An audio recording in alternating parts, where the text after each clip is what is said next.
Il divieto del terzo mandato nelle regioni è una scelta discrezionale del legislatore che non necessita di alcuna integrazione a livello regionale. E questo è il passaggio chiave dello stop forte e chiaro dato dalla Corte Costituzionale alla campagna del governatore Vincenzo De Luca nelle motivazioni della sentenza del 9 aprile depositate ieri e di conseguenza a tutte le regioni ordinarie.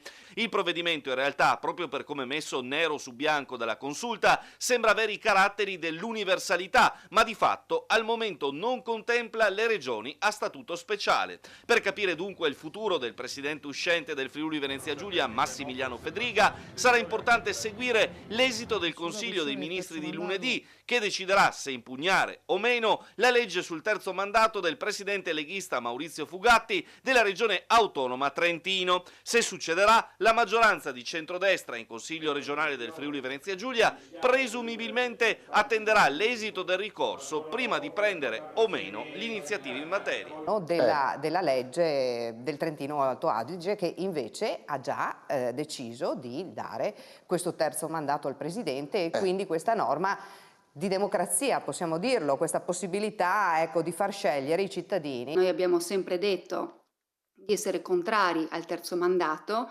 Pensiamo e penso che se c'è un bravo governatore di regione, un bravo presidente di regione, 10 anni siano sufficienti. Io non credo che questa sentenza sia una pietra tombale.